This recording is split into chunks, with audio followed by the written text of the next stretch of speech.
Hola, profe. Sí, por lo menos. Bueno, no sé si quieren hacerme alguna pregunta antes de arrancar. Vamos a seguir con temas de cañerías, de tendidos de cañerías y soporte. Vamos a ver hoy diversas formas de sostener las cañerías.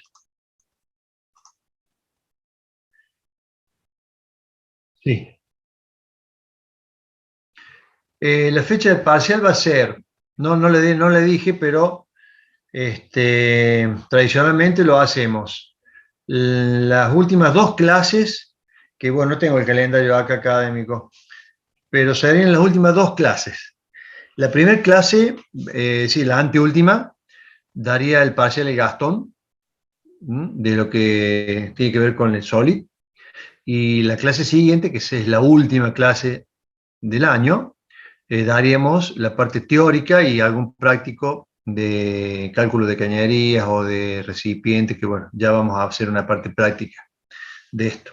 Pero serían esas dos fechas en principio. Eh, la-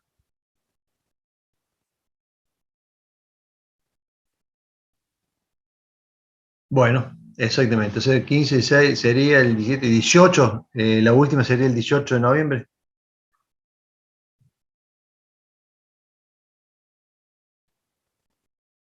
Bueno, Profe, y una pregunta, o sea, es todo lo que vimos en el semestre juntos, digamos. de todo lo que vieron conmigo o lo que vamos a ver todavía, sí, sería la parte teórica y práctica. Y la de Gastón, que va a servir, digamos, para la regularidad, es todo lo que dio Gastón. Les dará a un conjunto de piezas para ensamblar o algo así. Pero bueno, ya se los va a indicar Gastón. Podría ¿Cómo ir, se? subi- ¿Perdón? podría ir subiendo el Sí, material, así lo vamos este fin de masticando. semana, sí, este fin de semana, si Dios quiere, lo que pasa es que tengo los drive llenos. Voy a tener que crear 2 o 3 Gmail más de las otras materias porque no me está dejando subir nada. Yo quiero mandarles el link, ¿no es cierto?, para que ustedes lo puedan ver, y resulta que en el Drive no puedo poner nada. Pero ya el aula virtual, ahí vi que Gastón ha puesto un dibujo. Yo ya el fin de semana me pongo a completar lo que es la parte mía de eso. Este fin de semana se los voy a levantar ahí en el aula virtual, ¿saben? Gracias, profe. De nada. Ok, entonces, el 8 del 11 y el 19. 18. No puede ser. No, Entonces, profe, sería el jueves. Ah, para. El 11 y el 18 sería, profe. así sí. El 11 del 11 y el 18 Y el del 11. 18, exacto. Esos dos serían los días de parcial. De Gastón el primero y el segundo el mío. ¿Estamos? Bien. Bueno, vamos a continuar. Entonces, acá hay una parte que no anoté los otros días, donde habíamos quedado, pero a ver si ahora haciendo un repaso, vemos en qué parte habíamos quedado.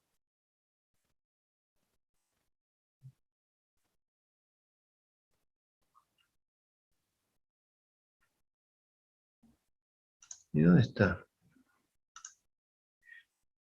Pipi.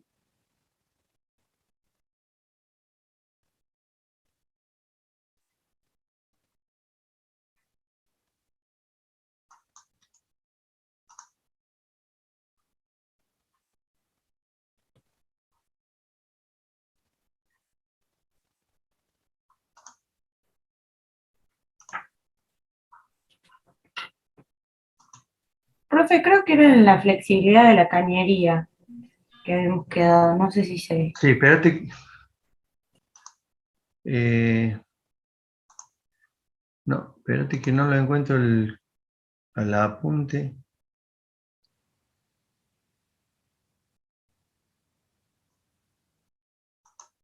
Sí, vos sabés que yo pongo admitir a todos y así, bueno, había un muchacho, Jus Aramayo, que es un muchacho o una chica. Ah, Justina, bien. Bien, ahí la admití, pero vos sabés que me pregunta cada tanto, o sea, deja entrar un montón y por ahí cada tanto se frena, porque yo pongo aceptar todo, admitir todo, ¿viste? Ahora ya le dije que sí, bueno, esperemos que entre.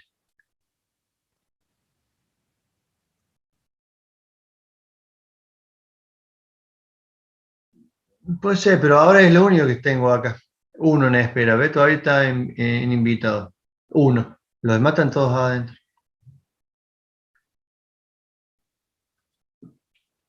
Bien. Bueno, no lo puedo encontrar acá donde está el apunte.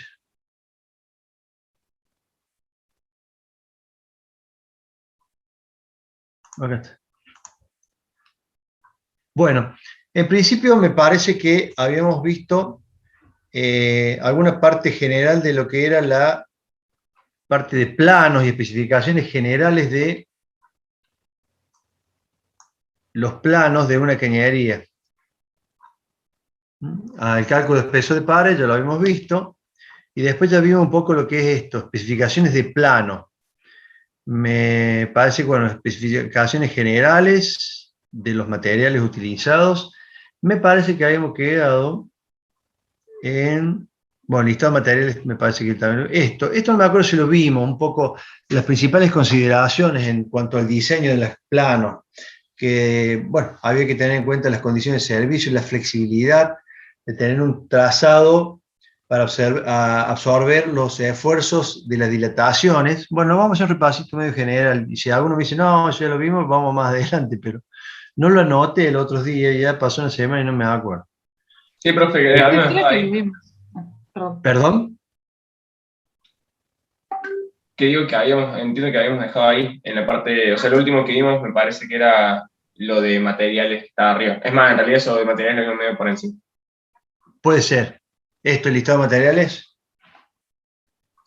Si no me equivoco, sí, no sé si estoy agarrando en eso. Puede ser. No, puede ser, puede ser. Bueno, básicamente acá, además de obviamente todas las características principales de los materiales que vamos a comprar, principalmente la idea es de tener menos inconvenientes a la hora de la compra, por lo tanto, los materiales normalmente deben ser similares. Dijimos alguna vez que cañerías, por ejemplo, si difieren un poco en cuanto a sus diámetros, por ahí conviene comprar el mismo diámetro, toda la cantidad de material necesario, porque de esa manera ahorramos en compra, digamos, en la gestión de compra, podemos conseguir mejores precios porque compramos más cantidad. Y por otro lado, el stock en almacén, digamos, para mantenimiento o para alguna reparación, tenemos ya siempre los mismos materiales para acudir a ellos en el momento que sea necesario, no tener que salir a comprar otro que no tenemos en el almacén. Entonces, la gestión del listado de materiales, además de hacerlo de manera prolija y ordenada, es importante tener el criterio de utilizar materiales similares en cuanto a espesores, en cuanto a diámetros de cañerías. De esa manera, como les dije, ahorramos mucho en la gestión de compra y obtenemos mejores precios al comprar mayor cantidad, ¿no es cierto?, de lo mismo. Con respecto al diseño, esto les va a servir, si no han hecho todavía la tesis, si la han hecho pueden corroborar. Este listado de consideraciones básicas está muy bueno porque ordena un poco y especifica las distintas consideraciones que son muy importantes, y sobre todo vuelvo a mencionar el tema del orden en que uno va haciendo las cosas, y fundamentalmente el trazado de la cañería es muy importante, porque de esa manera vamos a hacer una cañería en cuanto a su trayectoria, en cuanto a su longitud, lo más económica posible, y a su vez que va a cumplir con todas las funciones, principalmente de absorción de esfuerzos en las dilataciones, ¿sí? Y va a tener, no va a haber tantos cruces de cañería por todos lados, que sea una cosa indescifrable, digamos. No sé si ustedes han ido o trabajan en alguna empresa de estas bueno, de alimentación o química. Siempre fíjense que en los parrales hay un orden, en los caños, ¿no es cierto?, en los soportes que la sostiene. Entonces, ese orden ayuda mucho al control visual, por ejemplo, de las uniones, en aquellas cañerías que son más delicadas, por supuesto, o que contienen fluidos peligrosos, por ejemplo, o vapores, para que no haya pérdidas de energía o pérdida de rendimiento, ¿no es cierto? Entonces, las condiciones de servicio normalmente no imponen de forma obligatoria el trazado que va a tener la cañería, ¿no? Sino que sí, si bien es importante, lo que necesitamos hacer, como decía yo recién, es una cañería lo más económica posible en cuanto a sus dimensiones y, por ejemplo, que tengan la menor pérdida de carga posible. De eso se trata, ¿no es cierto? Que perdamos eficiencia lo menor cantidad posible. En cuanto a la flexibilidad, ¿no es cierto? Es lo que le decía recién, de absorber esfuerzos, sobre todo en aquellas cañerías que están sometidas a temperaturas, en donde hay dilataciones y esas dilataciones mueven la cañería. No obstante, si no tuviera dilataciones, por la simple presión del fluido que circula por la misma, también le imprime ciertas tensiones a la cañería y la deforman elásticamente en algunas partes. Por lo tanto, la flexibilidad no solamente tiene que ver con absorber esfuerzos de dilatación, sino los esfuerzos propios de la presión que va a haber en el interior de la cañería, debido, ¿no es cierto?, a lo que vaya circulando allí con cierta presión. La transmisión de los esfuerzos y vibraciones, lo vamos a ver después, que son importantes absorberlos en los apoyos. ¿Por qué? Porque si no absorbemos ese tipo de vibraciones o esfuerzos de la cañería en los apoyos, esos se transmiten directamente a las uniones con los equipos, ya sean equipos principales o equipos auxiliares. Entonces, la transmisión de los esfuerzos y vibraciones tienen que terminar en los soportes o en algún otro elemento que se coloca en las cañerías para absorber dichos esfuerzos y vibraciones.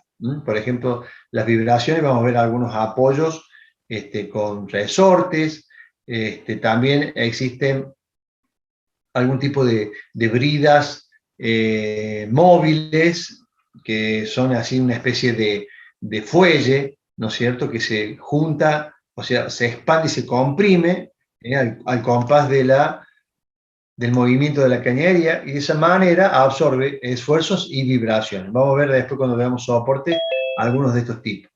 La accesibilidad de los lugares estratégicos, como pueden ser válvulas, por ejemplo, ¿no es cierto?, bridas, manómetros de control, de inspección, etcétera, etcétera, debe tener accesibilidad fácil el operador para ver y para, en algún caso, realizar el mantenimiento o el cambio de lo que fuera. El mantenimiento debe prever, ¿no es cierto?, tareas como, por ejemplo, de pintura de la cañería, de los accesorios, desmontaje y montaje nuevamente de alguna parte de los elementos.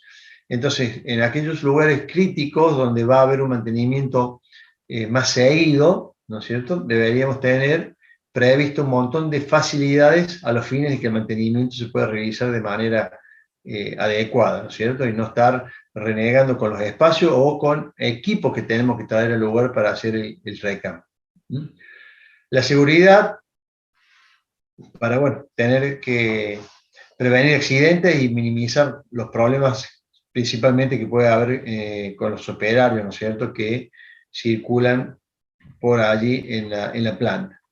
Con respecto a la apariencia, el orden que le explicaba yo recién, el tema de la distribución de las cañerías, de la panza que la flexión produce en algunas cañerías, evitarla. ¿Se acuerdan que le comenté que la distancia entre apoyos tomaba en cuenta no solo la tensión de flexión que se produce en la cañería, sino que también esa deformación, esa flecha debido a la flexión, también estaba limitada en la distancia entre apoyos.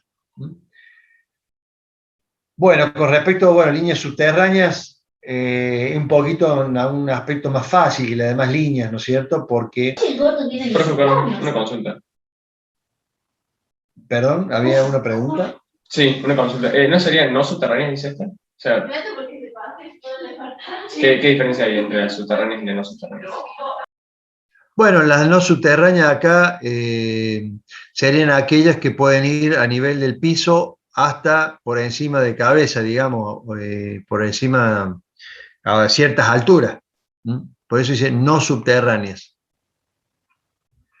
En este caso, sí, en este caso hay que tener en cuenta cuando la disposición de estas líneas, cuando el edificio ya está construido o cuando directamente desde cero nosotros estamos proyectando la planta.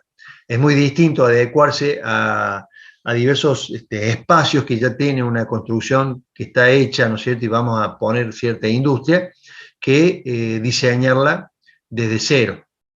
Cambia mucho la cosa, porque cuando uno diseña desde cero, tiene en cuenta un montón de cosas que cuando ya está la parte civil o edilicia construida, y por ahí nos damos con alguna pared y hay que rodearla o hay que traspasarla, bueno, nos encontramos con un montón de situaciones porque no está eso el 100% adecuado.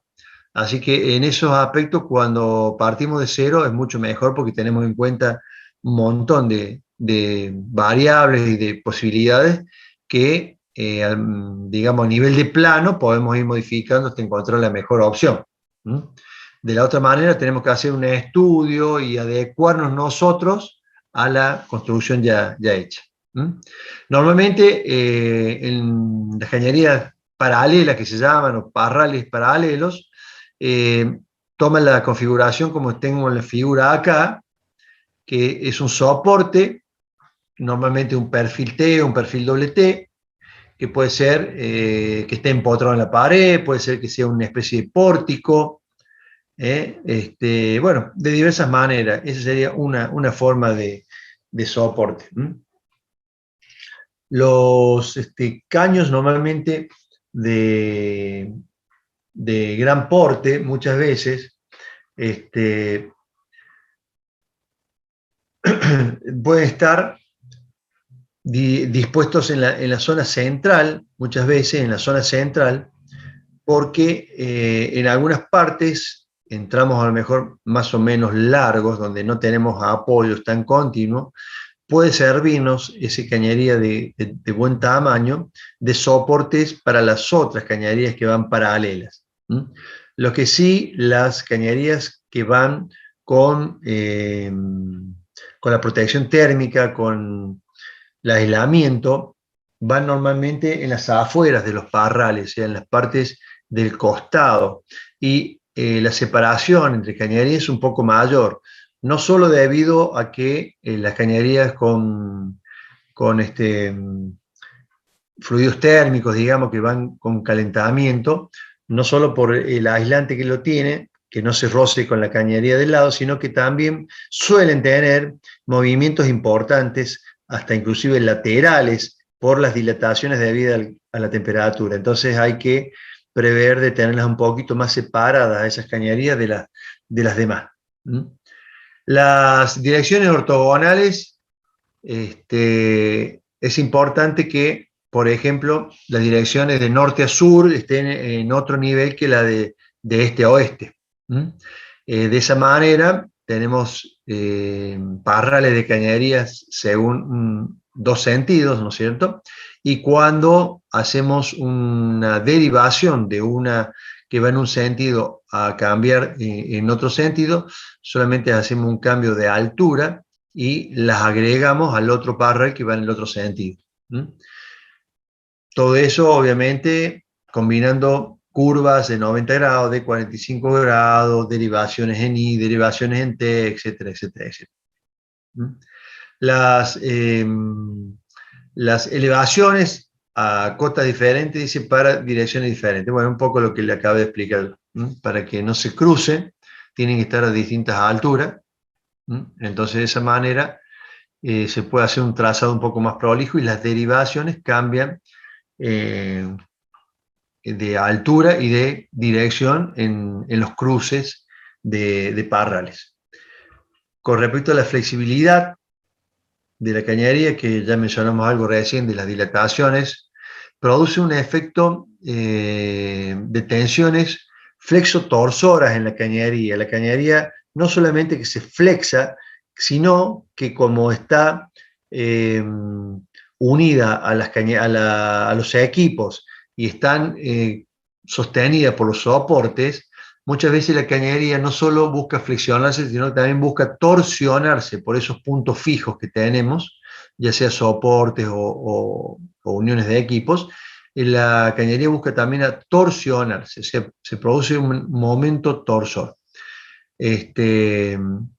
Cuando hay un cambio de dirección, ¿sí? En cambio de nivel, ahí se produce ese movimiento o esa deformación flexotorsora, que no es malo, sino que al contrario, esa flexotorsión que se produce en la cañería, un poco direccionada, digamos, por ese cambio de dirección, es bueno porque de esa manera la cañería no cae fuertemente sobre los soportes o sobre los equipos, sino que se dilata deformándose, se deforma elásticamente. Las liras de expansión son como una especie de omega, que puede ser en sentido vertical de un eje o sentido horizontal, ¿sí? Eso también ayuda mucho a la flexibilidad de la cañería, porque todas las dilataciones y las deformaciones se centralizan y se derivan a esa forma de omega, y de esa manera no reaccionan los soportes, o perdón, no descargan sobre los soportes fuerzas importantes. La distancia entre los ejes paralelo al caño, bueno, normalmente hay distancias mínimas que hay veces que por normas están tabuladas, ¿no es cierto? Pero básicamente un poco más allá de las normas, el razonamiento, digamos, de, por ejemplo, el mantenimiento en cuanto a la pintura nomás, ya nos estamos dando cuenta que necesitamos un espacio, ¿no es cierto?, mínimo, porque el mantenimiento de pintura para evitar la corrosión es bastante seguido que se tiene que hacer, entonces hay una distancia mínima que debe tener entre caño y caño. Puede ser, por ejemplo, 25 milímetros entre cañería y cañería, a los que hay que aumentar la distancia si tenemos una aislación. Por otro lado, también tenemos el diámetro de las bridas, que es mayor que el diámetro de la cañería. Entonces, muchas veces esos 25 milímetros no alcanzan, porque las bridas si no se tocarían con el caño, o bridas con bridas. Si bien a las bridas las podríamos poner desplazadas, pero hay veces que depende de las presiones que circulen por la cañería, pueden ser bridas de un tamaño importante, entonces necesitamos un poquito más de espacio. Al final, después de este catálogo, hay una serie de anexos en donde se pueden también allí ver la distancia entre cañería y cañería de acuerdo a los diámetros. Bueno, acá con respecto a cañerías de gran diámetros, con respecto a los cambios de dirección, no deberían ser cambios de direcciones bruscos, porque al ser de gran diámetro y circular una importante masa de fluido, por ejemplo, ante los cambios bruscos de direcciones, esa masa lleva una inercia que puede producir, entre esa inercia a velocidad, ¿no es cierto?, y el cambio de dirección, puede generar, además de las turbulencias internas dentro del fluido, también esfuerzos importantes, porque trata de deformar la cañería en ese sentido, ¿no es cierto? Si se encuentra una curva, toda esa masa, entonces la inercia trata de deformarlo. Entonces las derivaciones siempre hay que tratarlas de hacer, por ejemplo, a 45 grados. Si se hace en Y, ¿no es cierto?, se tiene que hacer siempre en el sentido del flujo, sobre todo para mantener un poco la velocidad constante del flujo, y por otro lado, esto que les dije recién, no encontrarse la masa con variaciones de dirección, y la inercia de esa masa, digamos, produciría algunas causas indeseables, ¿no? Bueno, los agrupamientos normalmente lo que se hace es agrupar en estructuras que pueden ser metálicas o de hormigón, Normalmente se utilizan lo que se llaman parrales, durmientes o trincheras. Estos son los apoyos parecidos a los que recién les expliqué con un doble T que se puede hacer. Entonces, se proyectan las direcciones y los caminos de las distintas cañerías hacia las áreas de trabajo o hacia las áreas de almacenamiento, ¿no es cierto? A través de puentes o cruces sobre los caminos o sí, bien digo, los caminos ya sea de movimiento de materiales o de personas o de rack o lo que fuese, siempre sobre ciertos niveles que también están tabulados, por ejemplo, con alturas mínimas, cuando se mueven, por ejemplo, los autos elevadores de un lugar a otro, necesitamos niveles mínimos de altura para que no tengamos problemas. Además, también tenemos a niveles de piso o un poco sobre el nivel del piso, también posibilidades de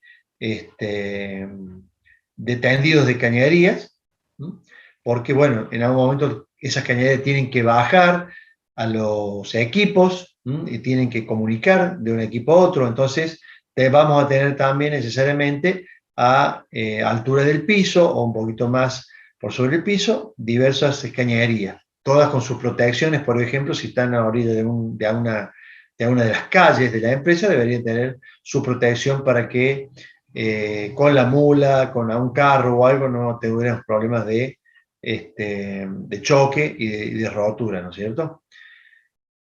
Bueno, cotas de cañerías y equipos. Normalmente los equipos tienen que estar a una cierta altura, por eso normalmente tienen patas o tienen apoyo de soportes, ¿sí? Debe haber un espacio normalmente por debajo y se coloca con un mínimo de 300 milímetros sobre una fundación, en el caso que necesitara fundación en el terreno. A veces son instalados un poco a mayor altura, pero eso es una cuestión de necesidad del equipo, ¿no es cierto? Meterlos a una altura un poquito mayor.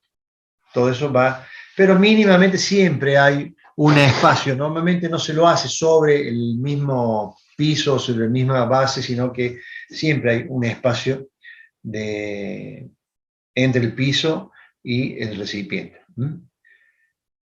Bueno, algunas de las causas, por ejemplo, aumenta la altura de aspiración, por ejemplo, en estaciones de bombeo para líquidos calientes o volátiles. Ese sería un justificativo, digamos, para aumentar la altura y posición del recipiente. O podemos necesitar vaciar algunos de los recipientes por gravedad, entonces también necesitamos una cierta altura y un espacio en la parte baja.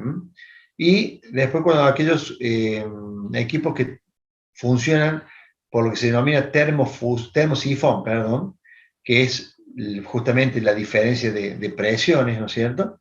Es otro de los justificativos para ponerlo por sobre encima del piso. Bueno, acá habla un poco de las bocas, base de altura. Dice, no debe tenerse ningún elemento de cañería a menos de 150 milímetros del suelo, inclusive los drenajes en los puntos más bajos. Entonces, 150 milímetros sería la altura mínima, ¿sí?, desde el suelo para los puntos más bajos de las cañerías, que pueden ser aquellas cañerías que deban drenar en algún lugar lo que circula por la misma, o hacer una limpieza o lo que fuese del fluido que circula, ¿no es cierto?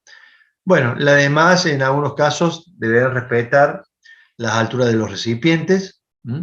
Además, también, ¿por qué no se colocan tan bajas? Porque normalmente puede llegar a tener esas cañerías bueno, bridas, pueden tener válvulas, pueden tener algún dispositivo de medición, entonces esas cosas no podrían ir pegadas al suelo. Lo que llamemos accesorio de las cañerías no pueden ir pegadas al suelo, tiene que tener un espacio un poquito mayor. En las áreas de proceso, donde están densamente pobladas por cañerías y por equipos, normalmente las cañerías la parte baja, digamos, circula o tienen distancias mínimas, siempre busca enseguida, salido del recipiente, busca sobrelevarse esas cañerías, ¿no es cierto?, para mejorar, digamos, el movimiento ya sea de persona o de una mula o de un carro o lo que fuese, siempre se tratan de sobrelevar ahí nomás cerquita del equipo para tener más espacios para movimiento sin ningún tipo de peligro, ¿no es cierto? Por ejemplo, acá, en el dibujo que estamos viendo, tenemos un cambio de dirección de una cañería, en donde puede ser que baje a un nivel y apoye sobre el soporte, o venga sobre ese soporte y se eleve de nivel en la otra dirección, ¿sí? Acá estamos viendo entonces las dos direcciones estas ortogonales, de las que les hablaba yo, que debían tener las cañerías según las direcciones. Bien. Bueno, esto, conexiones aquí, proceso. Estas son algunas aclaraciones, después leanlo, no tiene mayor importancia.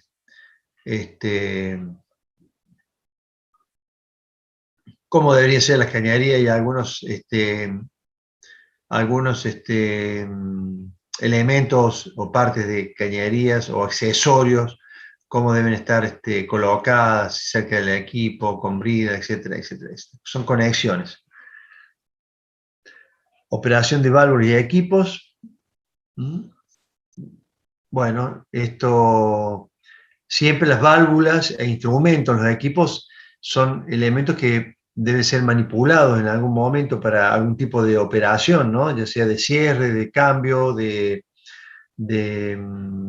cambios de volúmenes, etcétera, etcétera. Entonces, siempre deben estar estos instrumentos o equipos y válvulas accesibles a las personas. En caso que estén en alguna parte sobrelevada, en el mismo recipiente, o deberá haber especies de pasarelas, ¿cierto?, a la altura de estos elementos de instrumentos, por ejemplo, de válvulas, para que el operador pueda acceder fácilmente.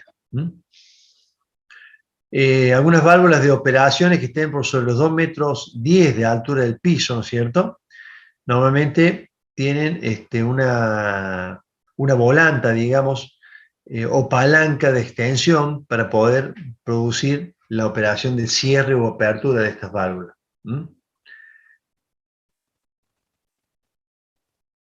Bueno, facilidades de montaje, esto es el mismo caso que las cañerías, ¿sí? Todo lo que tenga que ver con bridas o equipos o instrumentos de emisión tiene que tener un fácil de montaje. Soldaduras y roscas, ya vimos, de acuerdo a cuál sería la unión que hemos decidido hacer, deben tener sus espacios, ¿sí?, para que puedan operarse, ya sea en la fase de construcción, realizar las soldaduras, o poder realizar las roscas en las puntas de los caños a modo de ir armando la cañería paso a paso.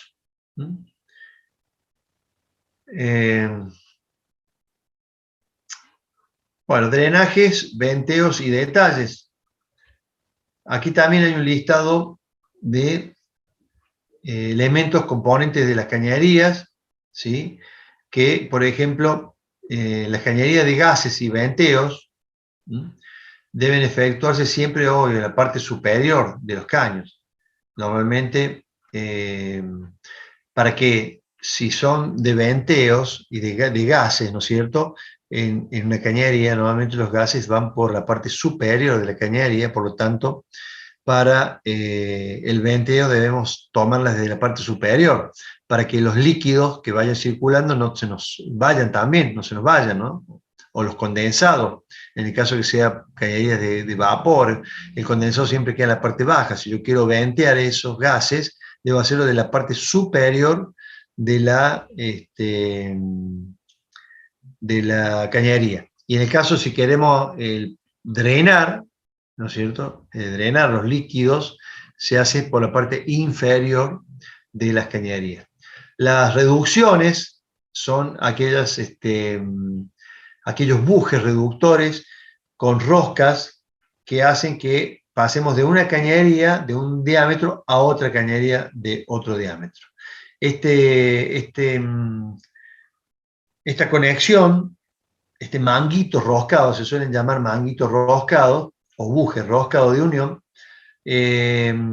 puede ser de manera concéntrica o excéntrica sus formas.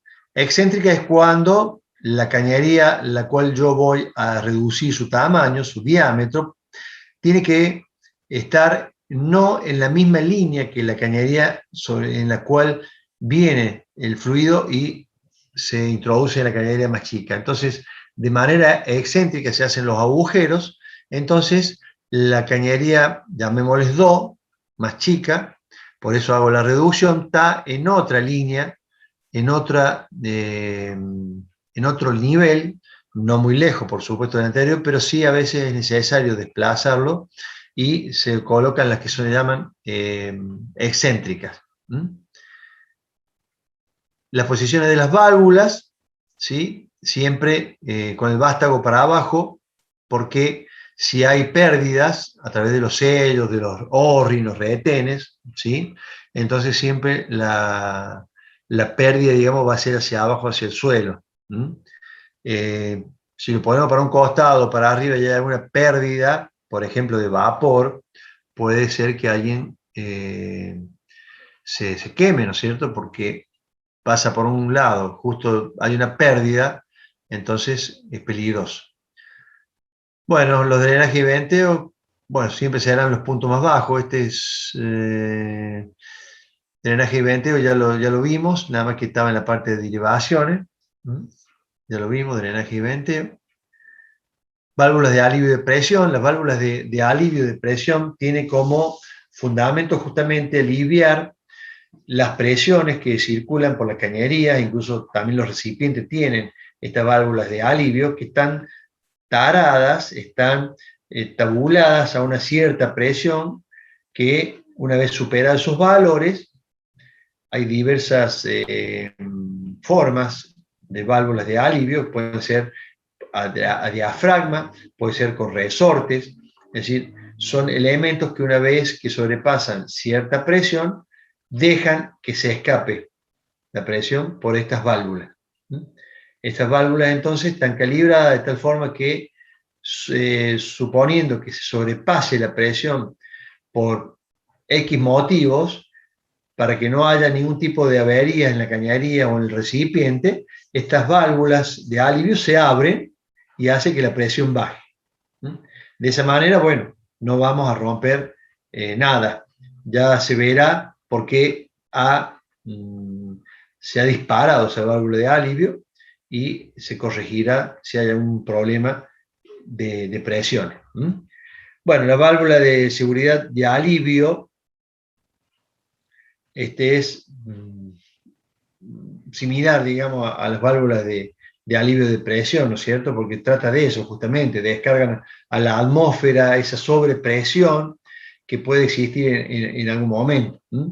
Están normalmente a alturas, no menos de 3 metros, ¿sí?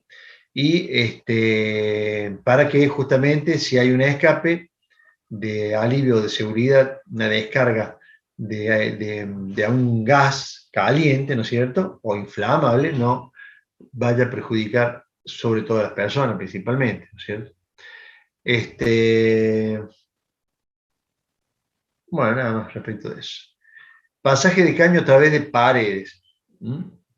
Dice que normalmente no hay que vincular los caños con las paredes o pisos que atraviesan, ¿sí? Justamente por los movimientos que puede tener la cañería y el roce con la pared. Normalmente no es conveniente que esa cañería apoye o lo utilice a ese agujero en la pared de apoyos.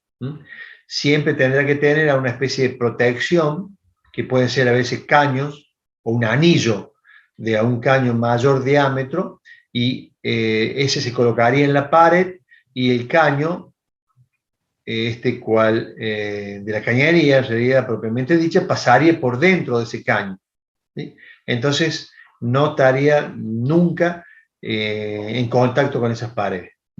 no solo por el desgaste, sino porque, bueno, puede que una de esas sea un movimiento brusco y la pared no esté preparada, digamos, para un golpe, por ejemplo, es frágil, se puede caer esa pared, digamos. Entonces, siempre que se puede pasar, y se trata de evitar esto, pero supongamos que no se puede evitar, se coloca una especie de caño protector para que no haya contacto entre la pared y la cañería. Los manómetros y termómetros, ¿sí? Siempre se tiene que instalar lo que se denomina una T derivadora o una cupla, que se encuentra o soldada o en algunos casos roscada a la cañería. Siempre ustedes van a ver que estos elementos de control no están roscados sobre la cañería, sino que hay un niple de conexión, ¿sí? Una derivación que se llama, para que ese elemento pueda ser colocado ahí. Esto, obviamente, porque la cañería, si es de un espesor relativamente fino, no vamos a poder roscar, no sería seguro tampoco, ni rígido, roscar un elemento ahí. Por otro lado, ¿qué pasaría si yo necesito reemplazar el elemento del termómetro o el manómetro porque está roto, se rompe? Tendría yo una pérdida. Supongo que no tengo ese elemento en stock para cambiarlo ahí, entonces lo que hago es lo tapo, a ese manguito lo tapo con un tapón ciego, roscado, hasta que pueda reponer el manómetro o el termómetro o lo que fuera. Si estuviera roscado sobre la cañería, esto no se podría hacer porque las cañerías normalmente no tienen un espesor para admitir rosca, admitirá un filete o dos filetes de rosca, y eso no alcanza porque no habría cómo sellar esos filetes, es tan poca la rosca.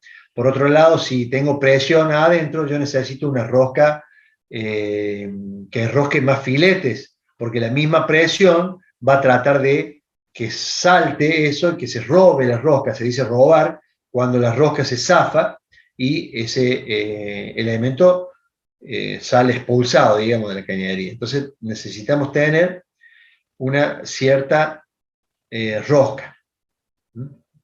Bueno, aquí tenemos algunos ejemplos de manómetro para medir la presión o de el termómetro para medir temperatura del fluido.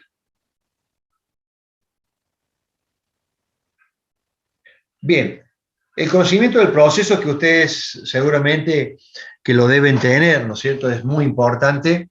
Ustedes cuando hacen, digamos, el diseño de las transformaciones que va a tener en los diversos procesos, lo que ustedes estén queriendo, digamos, realizar, ¿no es cierto? Mezclas o producir. Entonces, es muy importante que ese proceso no se vea, afectado por la cañería, y a su vez que la cañería sea calculada en función de ese elemento. La cañería, cuando digo cañería, estoy hablando de accesorios, de junta, todo lo que incluya una cañería. Si yo tengo conocimiento del proceso y de la producción, por ejemplo, de la planta, ya sea una producción inicial o una producción a mediano plazo, ¿no es cierto?, con las variaciones de temperatura o de presión que yo voy a tener en las líneas, es importante tener en cuenta estas variaciones entre, digamos, producción 1 producción 2, porque justamente si no tengo en cuenta eso, voy a tener algún tipo de problema en el proceso inclusive. Entonces, es muy importante tener en cuenta que el conocimiento del proceso nos va a llevar a hacer el mejor diseño y el mejor cálculo de la cañería. Acá hay una línea de descripción de algunos parámetros que necesitamos conocer, que ustedes seguramente que por el proceso lo van a conocer, y son básicos, ya lo vimos en cañería para el cálculo de la cañería. Presiones en todas las líneas, las temperaturas también en cada punto del proceso. Si tenemos fluidos corrosivos o no, o si hay fluidos abrasivos en mi cañería, eso también es importante por el desgaste que produce en la cañería, y dónde serían los puntos estratégicos de medición y control de los distintos parámetros. Puede ser caudal, puede ser temperatura, puede ser presión, etcétera, etcétera. Entonces, es muy importante cuáles son esos puntos. Normalmente en el proceso va a haber puntos críticos donde ustedes, por ejemplo, a la entrada de un equipo o a la salida, depende del equipo, necesitamos tener controlado varios de estos parámetros, presión y temperatura de una, seguramente. Entonces, esos serían puntos normalmente utilizados para el control. Normalmente se da así. No hace falta quizás controlar cuando va a un depósito el fluido o el medio de una cañería de un equipo y otro cuando tengo gran distancia entre las mismas. Yo lo que necesito saber, como les dije anteriormente, qué me va a entrar al equipo y qué sale del equipo. Entonces normalmente es ahí donde se tienen los controles estos de los puntos de medición y control. Las características de los fluidos también, tener en cuenta si son viscosos, qué densidad va a tener, si tiene partículas en su interior también, porque eso hace a la selección de la cañería y a los espesores de la cañería.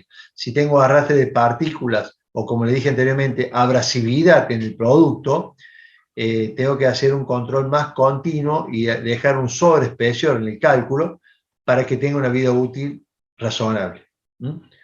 Los planos de las cañerías, bueno, primero tiramos un diagrama de flujo, ¿no es cierto? Como básico, digamos, para ver cuál es el proceso, y después tiramos los planos de planta y elevación. Los planos isométricos, que son estos planos de las cañerías en un 3D, digamos, en el espacio, y después planos de detalles y fabricación de la cañería, por ejemplo, y de los soportes. Estos planos de detalles ya son cada uno de los elementos que componen la cañería tienen que estar en un plano. Esta cañería isométrica, yo no sé si han empezado algo ustedes con Gastón ya de dibujar cañería en 3D, en vista isométrica. ¿Empezaron a ver? Ah, bien, bueno. Ya después, más adelante, van a aprender también lo que es el dibujo de la parte isométrica. Y si ustedes aprenden bien SolidWorks, es muy importante porque todos estos tipos todos los planos, creo que incluso en la tesis les piden un plano isométrico, ¿no es cierto?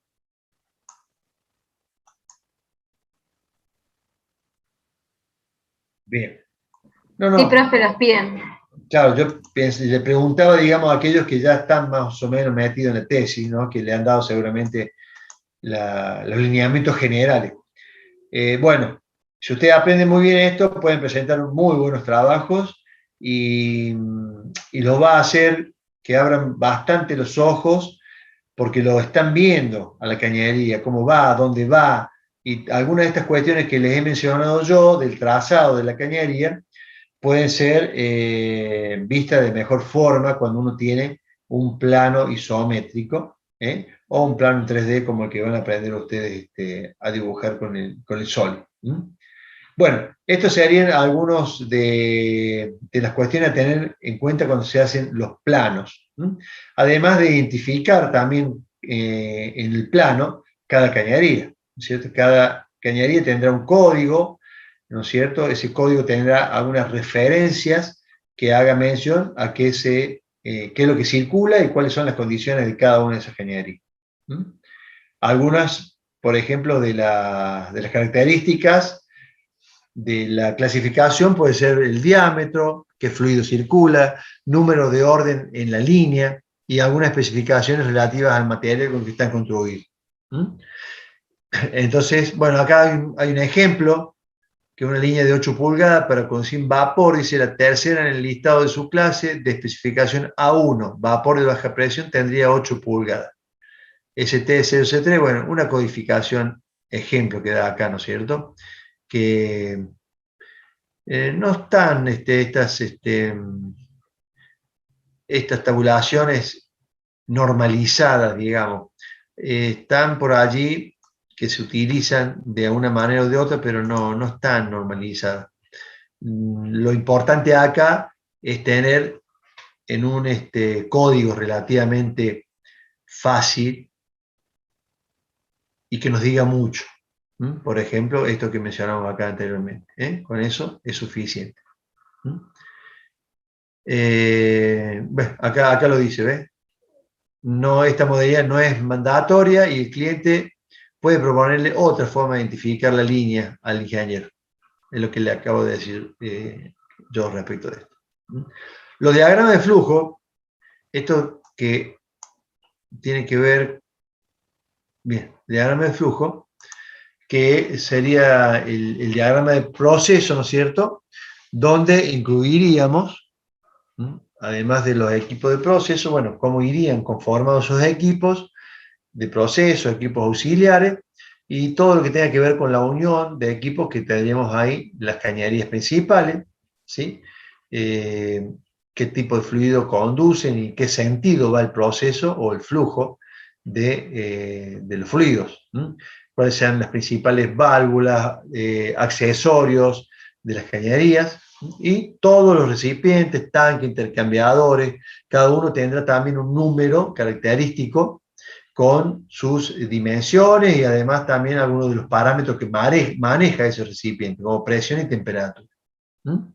Y los demás equipos auxiliares, como compresores o bombas, que normalmente son estándar, también tienen cada una sus características propias del equipo, normalmente en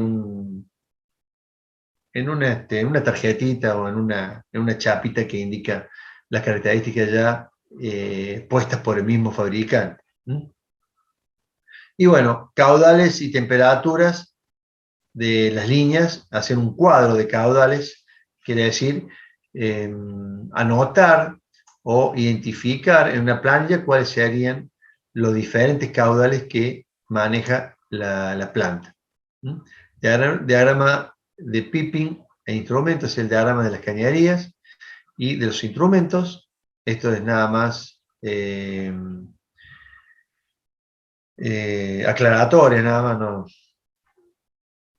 De la idea, el diagrama un poco de lo que del Pippin y instrumentos, sea de las cañerías y de los instrumentos, drenaje, venteo, instrumentos de control y medición, etcétera, etcétera.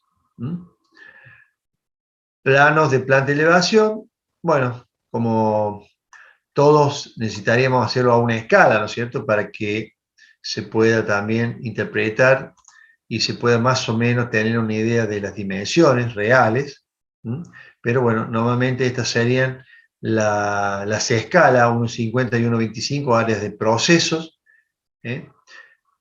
uno en 100, uno en 1.200, las áreas de procesos externas, digamos, ¿sí? Los detalles, 1.10, 1.25 es la escala, y la disposición general en 1 en 250, 1 en 1000. Y en el sistema inglés también podremos hacer lo mismo, una escala. Es importante lo de las escalas porque de esa manera podemos tener en el dibujo, hacemos una medición rápida y como sabemos de qué escala se trata, enseguida podemos tomar noción de la dimensión que tiene solamente midiendo a lo mejor algunos de los elementos o algunas partes que nos interesen. Siempre debe estar en el rótulo la escala con la cual ha sido dibujado esto. Es bastante importante el tema de las escalas porque ayuda mucho. A veces necesitamos hacerlo en escalas grandes para que el detalle lo podamos ver bien. Es decir, podemos ver bien un agujero, una rosca, una ranura. Entonces debemos hacerlo a una escala grande para que podamos observar bien con precisión el detalle. ¿Mm? O hay algunas herramientas como los cortes, por ejemplo, que ustedes pueden hacer en las piezas, que también ayudan mucho a visualizar, a visualizar algunas cosas que por allí no se ven claramente si tengo el elemento muy chiquito, pero amplío un detalle del mismo y podemos observar alguna característica interesante. Pero siempre, obvio que todo un plano tiene que ser hecho a la misma escala. Siempre hay que manejar una escala. ¿Por qué? Por ejemplo, y se da mucho en Solid, que yo después necesito hacer algún cambio de alguna conexión, por ejemplo, entonces yo cambio las medidas de esa dimensión y tengo que saber a qué escala estoy dibujando para que justamente el cambio que yo haga sea exacto. Si yo empiezo a mezclar, ya hago un cambio y difícilmente seguramente me va a saltar un error en el dibujo porque en estos sistemas de dimensionamiento, de dibujo de 3D, cuando hay un error enseguida te lo está diciendo, ¿sí?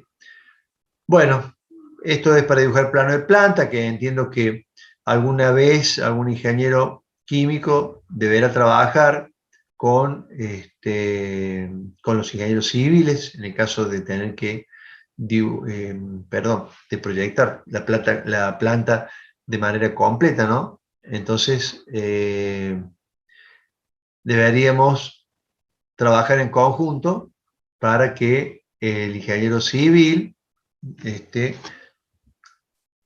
haga, digamos, su parte, ¿sí?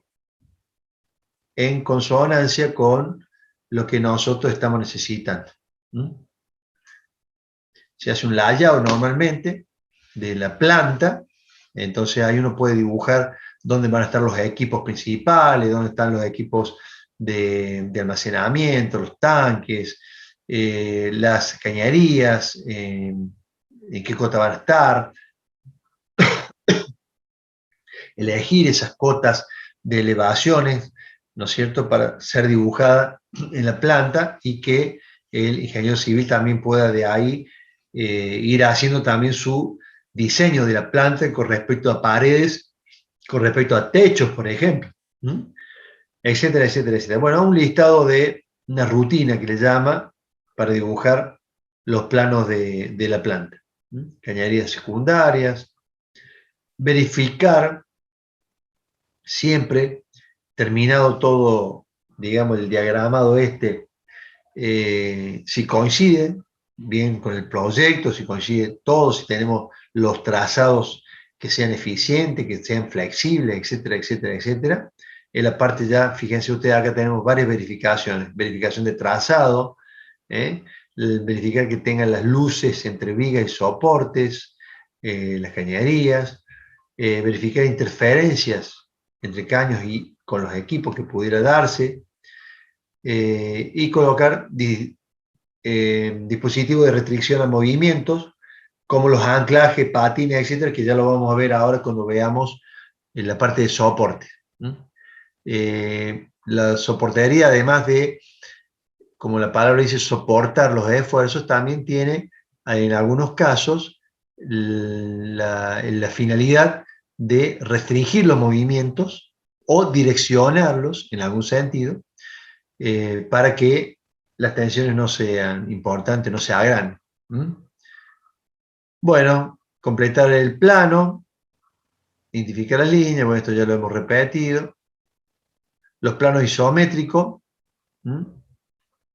a 30 grados, en proyecciones a 30 grados se hacen. En sentido horizontal. Bien. Bueno, esto después ustedes lo leerán con mayor detenimiento, pero es una guía importante para que siguiendo cada uno de estos pasos, ustedes puedan tener el plano mejor hecho. Y sobre todo, el diseño cómodo, útil, que necesitan la planta que ustedes han proyectado.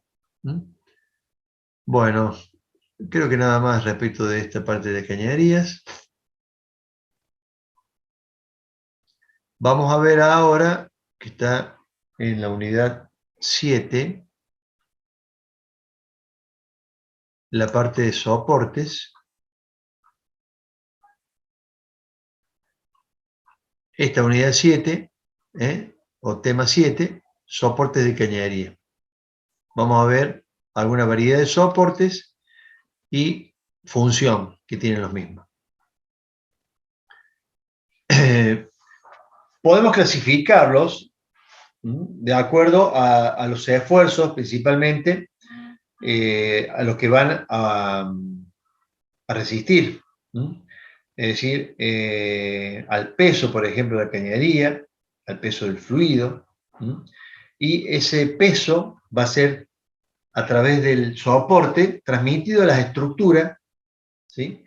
Transmitido a la estructura, y de la estructura normalmente va a terminar en el piso, va a terminar en el suelo, derivándose ahí los esfuerzos, porque todos los esfuerzos siempre alguien los tiene que absorber.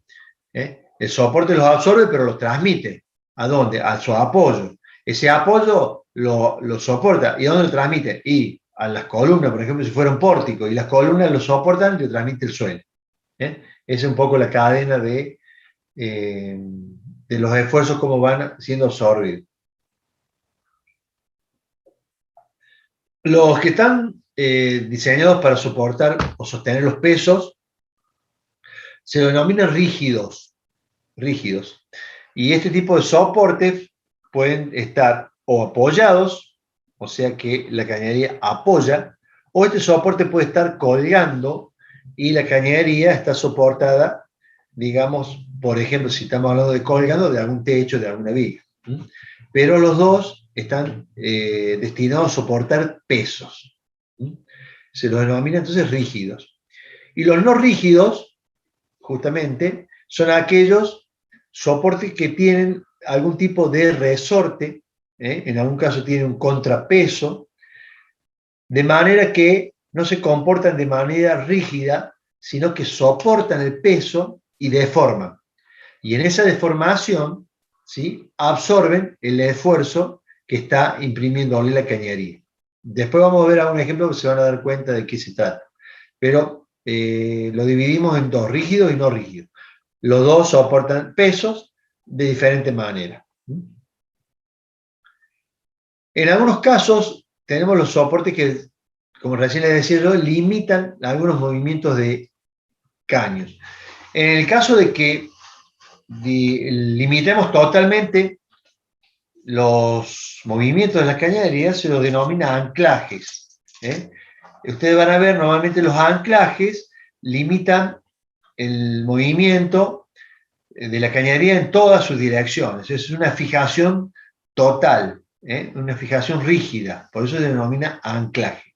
En algunos casos se denomina, estos anclajes se van a normalmente colocar, por ejemplo, cuando alguna cañería en su derivación baja hasta el suelo, en el suelo se suele colocar este tipo de anclaje, en donde la cañería se la fija, no se mueve ni para arriba, ni para abajo, ni para el costado. Son anclajes normalmente fijos. Se dan justamente cuando las cañerías se derivan hacia el suelo y están apoyados en el suelo estos anclajes. Cuando permiten algún movimiento, se los denominan guías.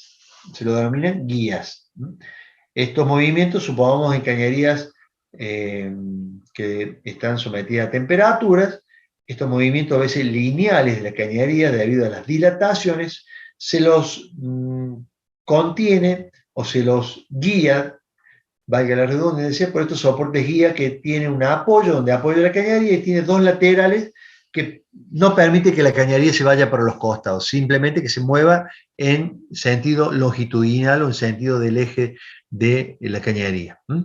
Los que impiden movimiento en algún sentido, también eso lo que hacen, muchas veces en las cañerías se les coloca, se les suelda unas planchuelas, y esa planchuela se apoya sobre guías. Cuando la cañería se apoya sobre las guías, y esa planchuela está casi tocando la guía. Cuando el caño se tiende a dilatar, por ejemplo, ese tope que ha sido soldado de la cañería contacta con el apoyo guía y no lo deja mover más que ahí. Eso se hace para salvar, por ejemplo, la unión con algún equipo o la soldadura que tiene el cuello del equipo donde tiene la brida, porque si la cañería se mueve y todo lo está soportando, la brida y el apoyo contra el recipiente, lo más probable es que se rompa. Entonces, para evitar eso, se limita que la cañería no se mueva hacia el lado de la brida que está soldada a la cañería. De esa manera es para que no sufra un esfuerzo la brida y el cuello soldado al recipiente. Son de limitación de movimiento. Bueno, los que miden movimientos laterales también pueden tener las guías que mencionaba anteriormente, que justamente lo que hace es evitar que se mueva lateralmente la cañería. Los soportes entonces que limitan movimientos. Después los que absorben vibraciones, como los amortiguadores. Estos elementos que se colocan en las cañerías, ¿sí?, sirven justamente para absorber vibraciones y se los denomina amortiguadores porque justamente amortiguan esas vibraciones que tienen una cierta resonancia, un cierto movimiento de ondas, ¿no es cierto? Lo absorben este tipo de dispositivos. Normalmente se pueden poner entre brida y brida o se coloca desprofesos, unas bridas y este elemento en medio para absorber las vibraciones. O existen algunos amortiguadores así tipo de resortes, digamos, que cuando hay una variación debido a estas vibraciones en la cañería, son absorbidos por este tipo de resortes o de amortiguadores que pueden ser incluso hidráulicos. Como los amortiguadores similares a los de auto, digamos. Evitan que las vibraciones dañen la cañería porque lo están absorbiendo.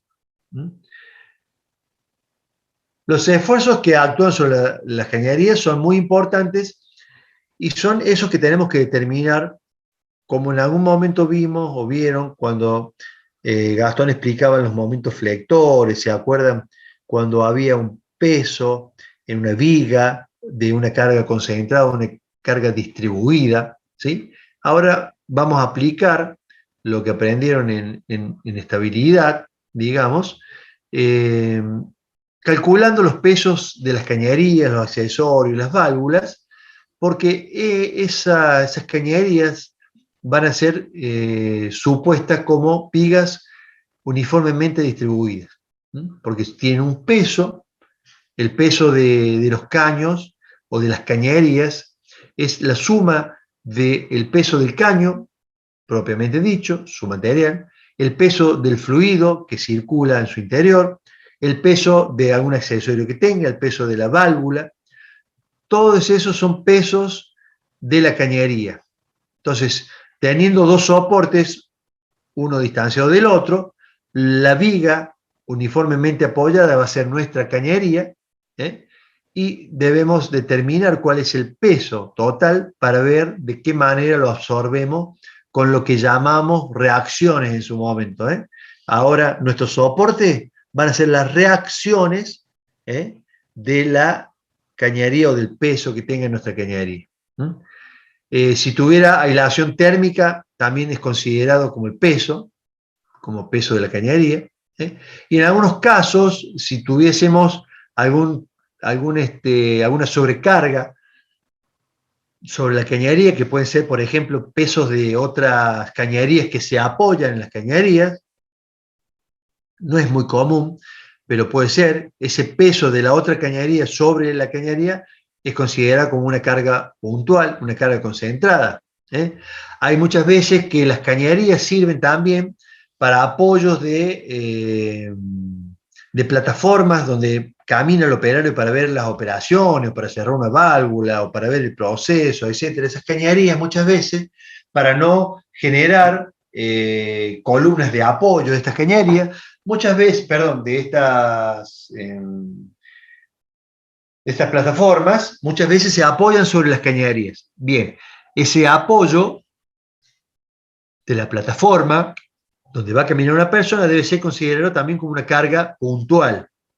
Cuando pase esa persona por ahí, se calculará 70 kilos, 80 kilos, 100 kilos, tiene que ser considerada como una carga puntual o concentrada.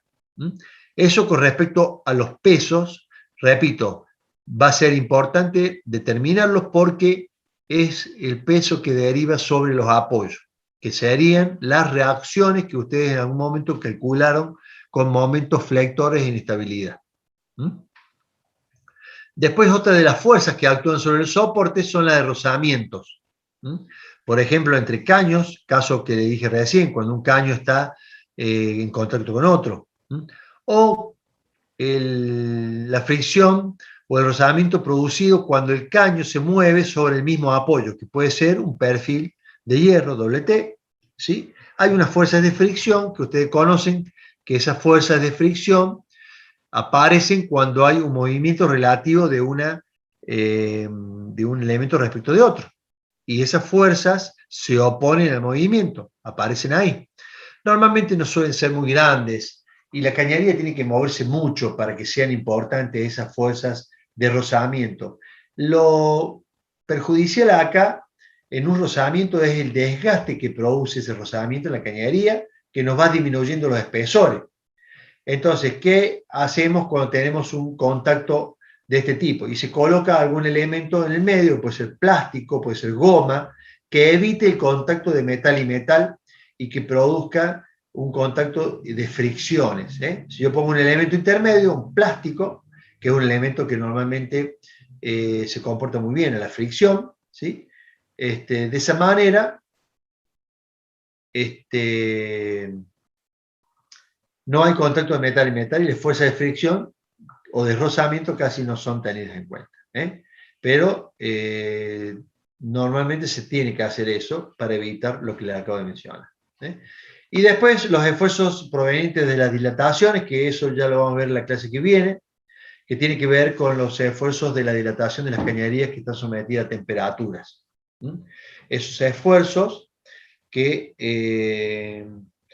cuando la cañería trata de dilatarse y no puede, crean tensiones de compresión en la cañería, porque al querer dilatarse y no poderse, se comprime la cañería. Entonces vamos a ver en realidad cuáles son esas fuerzas para poder de esa manera determinar los esfuerzos en los apoyos.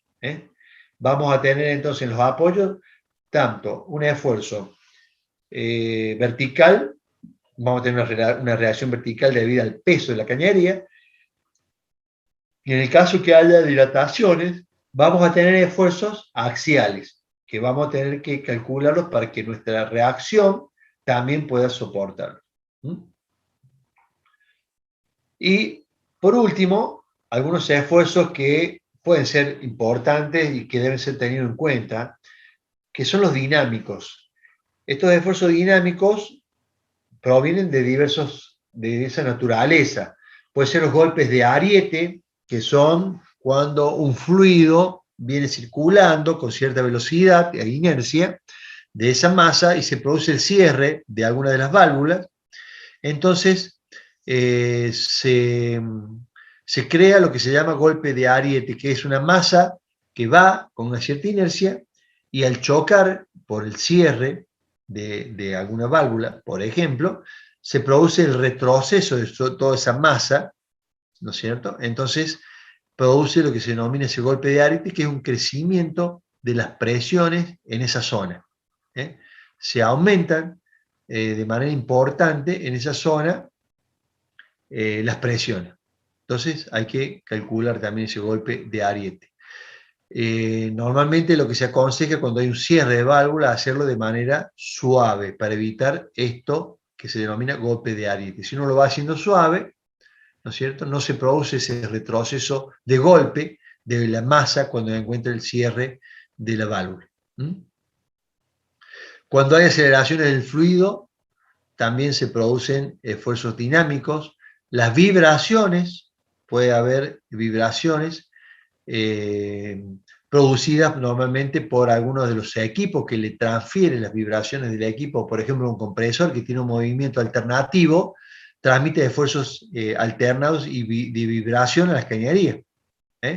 También la acción del viento en zonas donde son muy ventosos, hay vientos de velocidades importantes, es tenido en cuenta también el viento como un esfuerzo dinámico.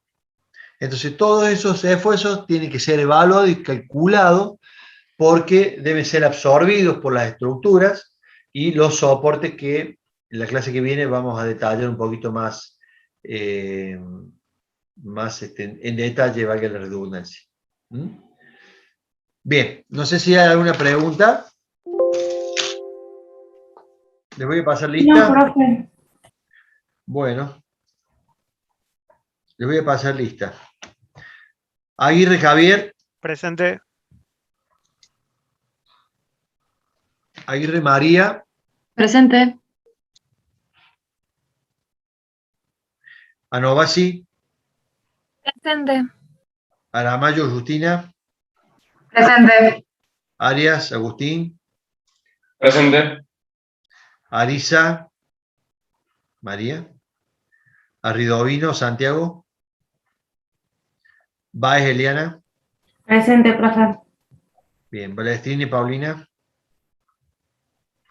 Vanega Rocío.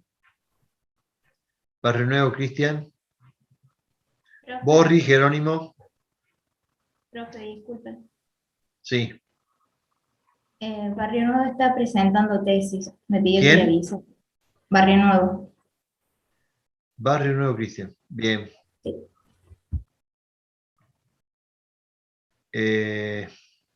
Bueno, y las otras dos clases anteriores seguramente que estaba estudiando para la tesis. Borgi Jerónimo. Carpio María. Chericotti. Bien. Bien. Chericotti María. Presente, profe. Copelo Lucas. Cruzado. Ahí escribió en el chat, profe, cruzado. Bien, avísame porque yo no estoy viendo el chat, ¿eh? Gracias. Del Prato. Presente, Cintia. profe. Bien, Domínguez Iván. Presente. Díaz Tosolini. Presente. Elizondo. Camila. Figueroa. Presente, Fonseca. profe. Bien, Figueroa presente. Fonseca. Fontana. Gavarini. Julio. Gómez Luciana. Guido Sebastián. Heredia Martina. Presente, profe. Herrera María. Presente. Izquierdo. López Carlos. Ludueña Agustín. Mancilla Yelén. Presente, profe. Manzano Leandro. Mazzola Maico. Mongi Leonel. Presente, profe. Morandini Paula. Navarro Rivarola. Perdón. ¿Quién es?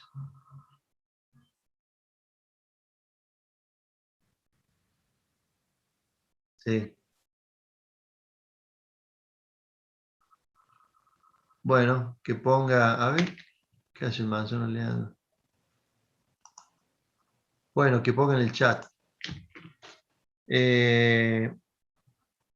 ¿Dónde quedó? Navarro Alejandro. Navarro Alejandro. Nigro. Presente. Bien. Presente. Rufino Dana. Presente. Riboira Gustavo. Romanín Facundo. Saade Juan. Presente, Romanín, profe. Romanín presente, bien. Saade Juan. Serrano Camila. Silva Florentino. Presente, profe. Bien. Simbero Melina.